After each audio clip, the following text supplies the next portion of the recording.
Hi, everyone. My name is Mariana Castro, and I'm your Deputy Digital Director for the Florida Democratic Party. We're so excited and happy to have you all here today. Thank you for everyone who is joining us today from Twitter, Twitch, Facebook, and YouTube. Hola, bienvenidos, buenas tardes, bienvenidos a nuestro episodio en vivo donde vamos a hablar sobre cómo proteger el voto latino, un voto tan importante en esas elecciones. Today we're going to talk about how to protect the Latino vote, probably one of the most important votes for this year. And I want to bring on some of our panelists today who will be joining us, Ruben Lebron and Stephanie Hernandez. There we go. Ruben is joining us from Alianza for Progress, an amazing organization here in Central Florida.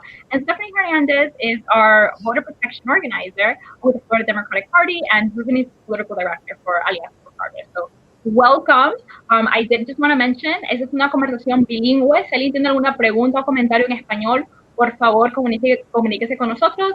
Ya tenemos un par de comentarios de cómo ser voluntarios y vamos a llegar a eso en un poco tiempo. Bienvenido, Rubén. Bienvenida, Stephanie. It's good to be here, Mariana. Yeah, gracias por And I just wanted to quickly mention the importance of the Latino vote. A lot of people and a lot of folks don't know that Latinos are going to be the largest voting bloc this year for the 2020 election. That's so exciting. Los latinos vamos a ser el grupo más grande de votantes este año por primera vez en la historia. And I just wanted to chat a little bit about that, right? Like, what does it look like and why is this so important? I know, Stephanie, you've been working on voter protection for quite some time. Yeah, so just to talk a little bit more about that, so let's take it all the way back to 2016. So out of the 1.4 million Latinos that voted in Florida in the 2016 general election, 378,000 Latinos voted by mail. So in 2018, that increases. So in 2018, close to 400,000 Latinos voted by mail, the highest turnout for the midterm election in Florida in recent times. And this meant that the Latino voters accounted for an estimated 13.4% of all vote-by-mail ballots cast in the 2018 general election. However, they were 22.6% of all vote-by-mail ballots rejected that year. Now in 2020, the year Hispanic and Latinos are projected to become the largest minority in the 2020 electorate, comprising more than 13.3% of all legible voters in the country, excuse me. So that's really exciting. Alone in Florida, 3.1 million Hispanic and Latino voters are eligible to vote in 2020, and that's 20% of all eligible voters and 56% of the Latino population.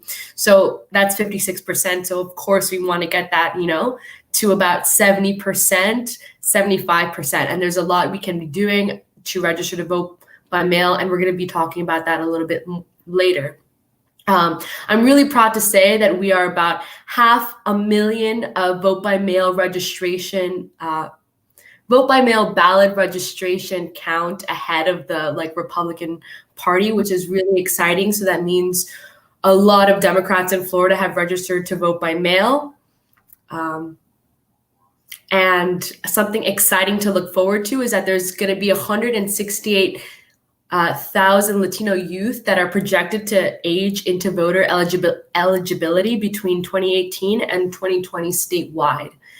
So these are just a little bit exciting facts about how Latinos are projected to be the largest minority voting bloc this election. And with a majority of Latinos voting Democrats, who knows how many more races Democrats can win this upcoming election. So super excited to hear about all this. Mm-hmm. And we all know that, we're living right now in a coronavirus world. And let's talk about what that looks like, because that is affecting people's jobs, it's affecting people's, schools. And obviously, that's gonna, we want to talk about how does that impact voting, right? And Ruben, I know that you also have been working a lot in this space. And I know some folks, right, even in the comments are saying hey, what is this vote by mail, kind of feeling a little weird about it. Ruben, if you want to talk more a little about it, about what are some of this concerns that folks have with like vote by mail, and maybe even some myths that you know and you have heard about voting by mail. Yeah, absolutely. So right now, voting by mail is the safest, most secure way for us to participate in this election. That way, you or your family doesn't have to choose between your health and your right to vote as a citizen. But there's a bunch of myths out there about voting by mail. I think the first one, one that when I was way younger, I actually is that vote by mail ballots are not counted unless the results it'll affect the results, and that is completely not true. Actually, vote by mail ballots are one of the first counted in all the elections, so do not have to worry about that. Another myth is that if you request a vote by mail application, vote by mail ballot, you cannot vote in person. Actually, you have the peace of mind to change your mind if you want to. You just go to your polling place. You can bring your ballot, but you do not have to. Very important. And you are able to vote that day. But we still recommend people to request them, even if you prefer voting in person. Well, first because of the pandemic, but in different years, because it gives you the peace of mind that if something happens that day, if your kid gets sick or if something happens at work, you get into an accident, you don't have to leave it to that day. You can do it from the comfort of your home. You can look at the candidates, analyze them, research them, and mail the ballot way in advance at your leisure, instead of leaving it for the last minute. Another big one is in who this administration is really flaming is the myth of voter fraud with vote by mail, and it's something that is simply not true. It's simply something that the data does not show. And that is something that we've seen throughout the states. And another thing that they're trying to argue is that it only helps Democrats. And there's also no evidence that it helps any one political party. Every voter, every person benefits from having more access to the ballots. It is also cheaper for the government to run vote by mail programs. It means less staff at the polling locations, less machines they have to upgrade and keep upgraded with important software. And there's also a concern that people that are non-citizens or people that are dead, are going to vote, or that other folks that are not the actual voter will participate. That is completely not true. As far as non-citizens, that is taken care of during voter registration, because you have to be a citizen to be able to register to vote. And as far as dead people voting, that is not correct. Death records are matched to voter registration records every single year to confirm these things. So another important thing is that no one else can really vote for you or vote multiple times. Each vote by mail ballot is barcoded, and it has a code that is tied uniquely to an individual voter. And then the county will only count one vote for that individual barcode. So if for some reason they would get two ballots, one they would only count the first one and the other ones would be null. So we really have a very strong process that people can trust. People can trust that the USPS will be able to deliver your ballots in time, and you will actually be able to track your ballots when it was sent, when it is on its way, and when it's being received and your vote has been counted. And I think one of the issues that most people are scared of, I think my audio there, I think that's a little better. And one of the things that I see folks are very concerned about is like, how can they make sure that their vote is counted, right? Like, we all want to make sure that our voice is counted and heard in this election, such an important, monumental election, probably one of the most important ones in our lifetimes. So how can folks guarantee that their vote is actually being counted when they vote by mail? Yeah, and they can go to their supervisor of elections in their county online. They can also use the voter lookup form in the Department of Department of State and its elections subdivision, and they can track their ballots. So they can see when they have been sent their ballot, when it's on its way, when they've received it. It's almost like buying a package from Amazon, and you can track it at every stage of the process and make sure and have the confidence that your vote will be counted. It won't be like you send it in and it goes into a black hole. You will be able to confirm that your vote has counted. The biggest misconception, or the biggest thing that we're seeing right now in terms of rejection, is people not signing the back of their ballots before signing it, turning it in. So just make sure that you go ahead and sign the back of that ballot. That's super essential. Also, to add on to what Ruben was saying, you know, this election, we have come into agreement with the post office, so there's going to be no need to submit your vote by mail ballot with a stamp. You don't need to turn in your ballot with a stamp. It's super important to remember because, you know, not everyone can afford a stamp, so it's going to make vote by mail a lot more accessible to everyone. I just wanted to remind folks to please continue to comment and ask questions, because we are going to go through some questions at the end if we have time. And we know that many of you have questions about your ballots. So please, I just wanted to kind of many people have questions, but for those of you who have some other questions and are intrigued about anything that we're saying, feel free to just comment on whatever platform you're on so that we can answer some at the end.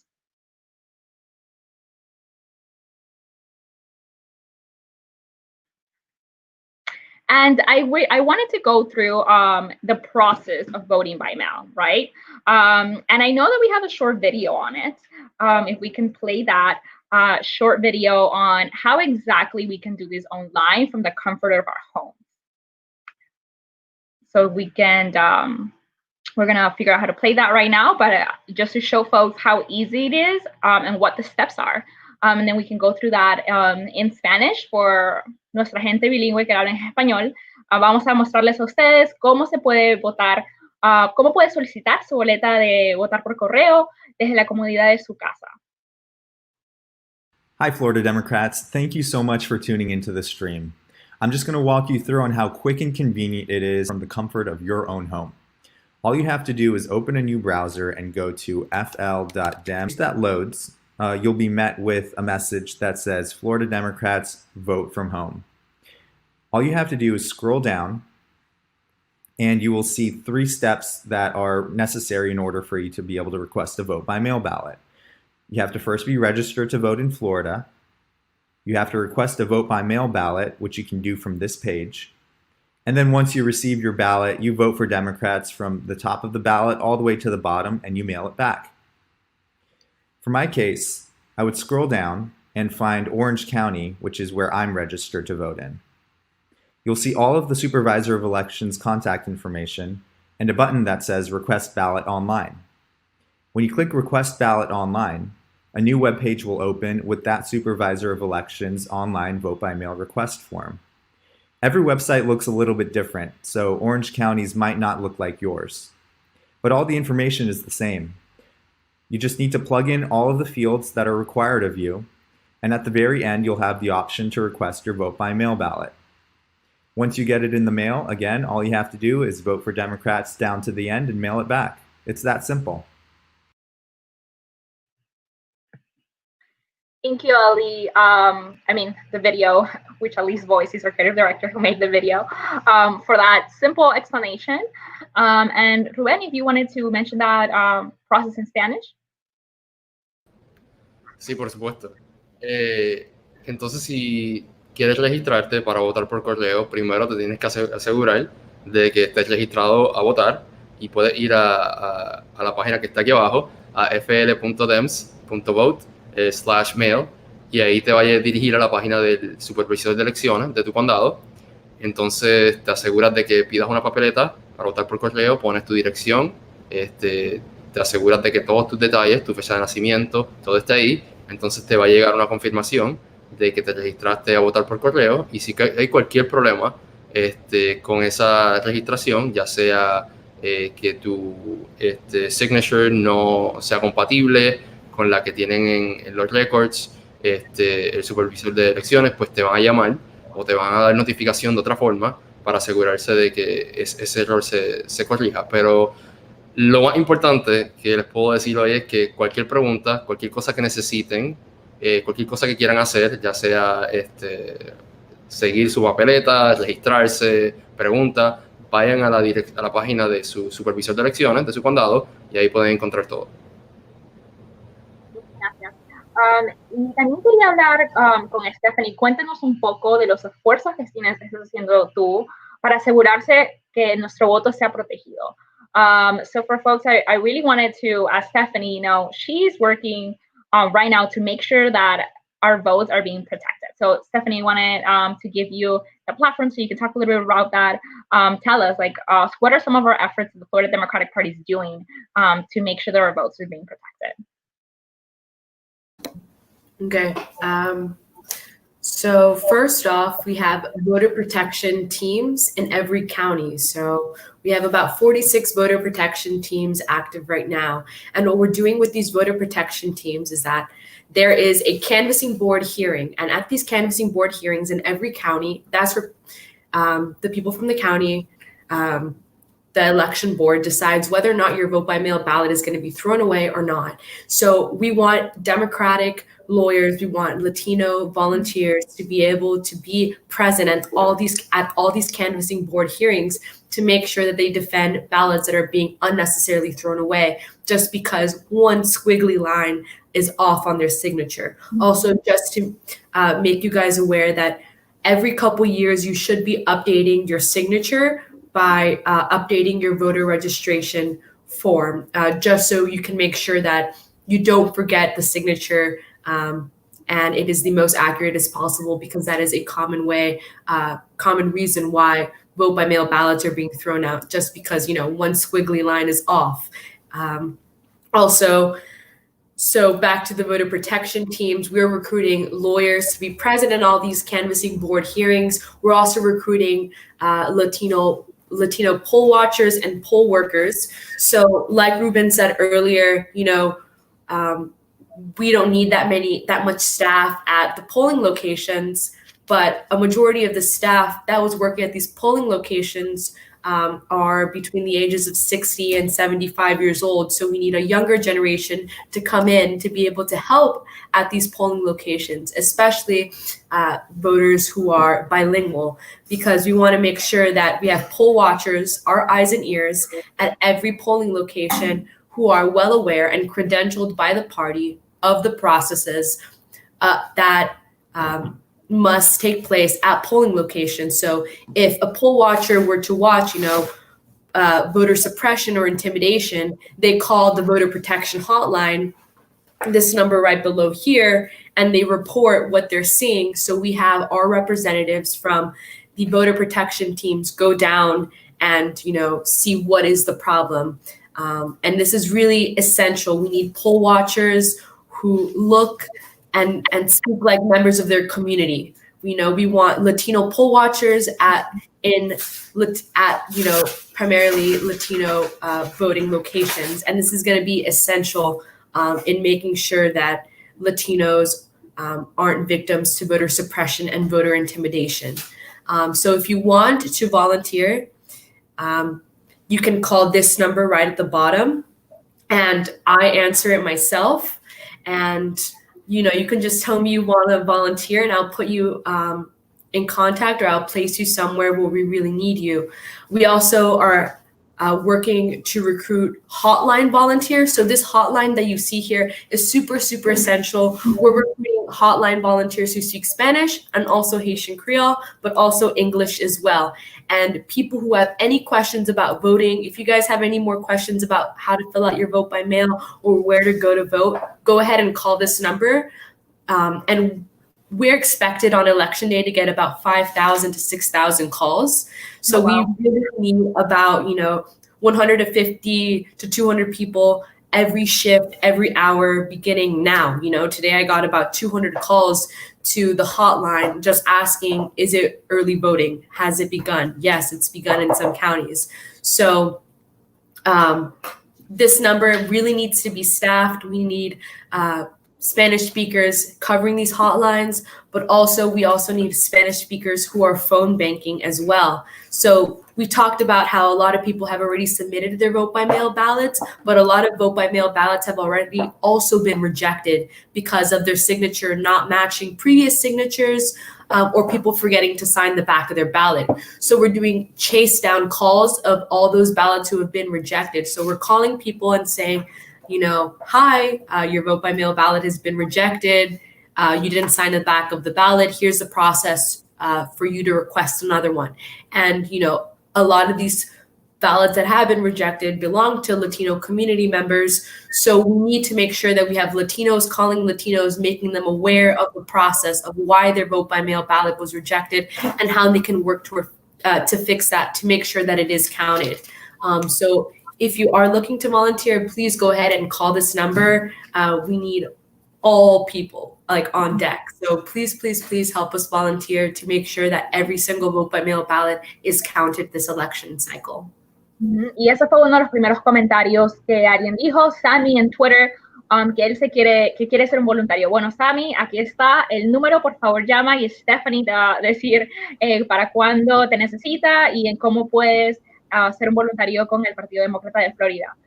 También tenemos otro par de preguntas. Estamos en Twitter, Twitch, Facebook y YouTube. Entonces quería contestar una that we are getting questions from Facebook, Twitch, Twitter, and YouTube. And I did want to answer and flag some because we do have some time. Linda Palmer on Facebook is asking, can you drop off a mail-in ballot at our polling place? Yes, that is something that you can do. Actually, they're setting drop-off locations, curbside drop-off locations at many sites in many counties. You don't even have to go in some of these places and be exposed because of what's going on with COVID. Supervisors of elections are really taking multiple steps to reduce contact points with voters. Even on early voting on election day, you don't have to hand in your ID. They're changing a system where you show it, they'll scan. They're using disposable pens and curbside ballot drop-off is another thing that they're doing. And I also wanted to add quickly something to what we were discussing with signatures. It is so important we verify these because these signatures change when we get married. Also, muscular changes as we age or other things happen. So that's why it's so important that we change and check these periodically. Thank you so much, Ruben, for that. And we have... I just wanted to add one thing to what he was saying. So if you find yourself not receiving your vote by mail ballot, within a couple days in which it give you enough time to return them, you can go ahead and pick them up at your supervisor of elections office. Just say, you haven't received your vote by mail ballot. You can go pick it up.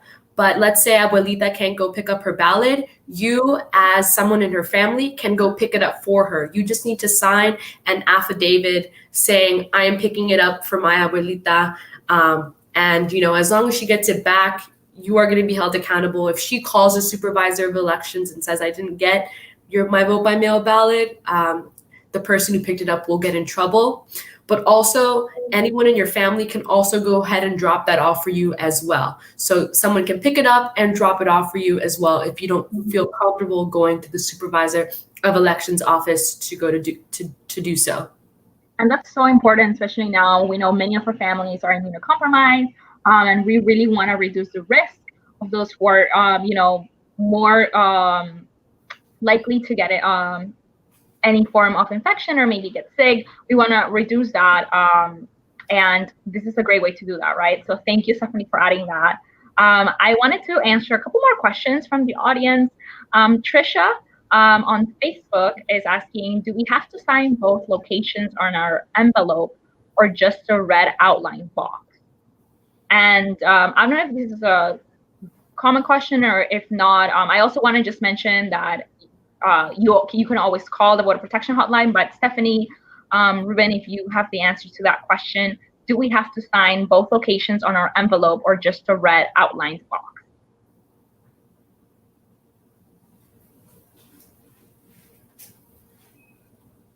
Ruben, do you want to take that one? Yeah, so you just sign the back of the envelope. That is the only one that you need to sign. And I would also encourage people to look up how their ballot, their vote by mail application and ballot will look like online.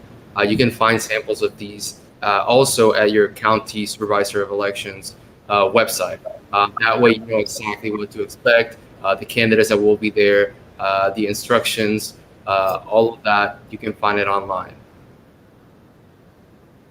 But good question, Tricia. And not all counties have their ballots in Spanish. It's only a couple counties that have that.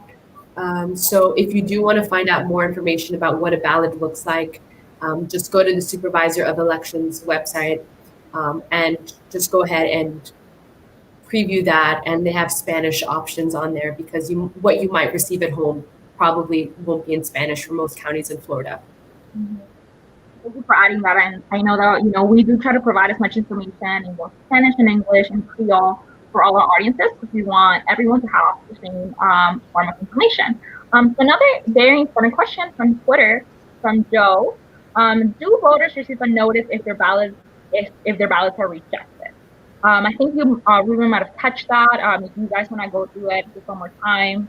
Yeah, so basically, if your ballot is rejected, the supervisor of elections in your county is supposed to contact you. That's not always the case of you answering or sometimes you miss that. So the Florida Democratic Party voter protection team has taken it amongst also themselves to make sure that we're calling all those people who have had their ballots rejected and letting them know of the process as to how to request a new one or how to fix it or how to contact your supervisor of elections to make sure that your ballot is counted and you receive another one. Also, another thing I want to put out there is that if you mess up on one of the ballots you send, you can request up to 3 ballots. So that you mess up your signature or you voted for the wrong person, you can call your supervisor of elections as long as it hasn't been counted and have them scrap it and you go ahead and request a new one. Mm-hmm. And folks can also track their votes, right? Will it show on the tracking if their votes have been, if the ballots have been rejected? Yes, it will show in the tracking if your ballot has been rejected. And I know Ruben talked about the site to see where the tracking is. What was that site again? Yeah, so there's 2 ways to do it. First, again, in your county's supervisor of elections, but second, on the Department of State for Florida and the Division of Elections, there's a voter lookup form or search. I'm shopping during quarantine right now, so thank you for that. And on that note, Stephanie touched a little bit, and I know Ruben touched a little bit about signature, how it changes, right? And I'm a biology major. I'm super aware, right? Our bodies change, and obviously muscles also change as our bodies age. So Lawrence on Facebook has a great question that I want to highlight. How can we view the signature on file to make sure that it matches our ballot?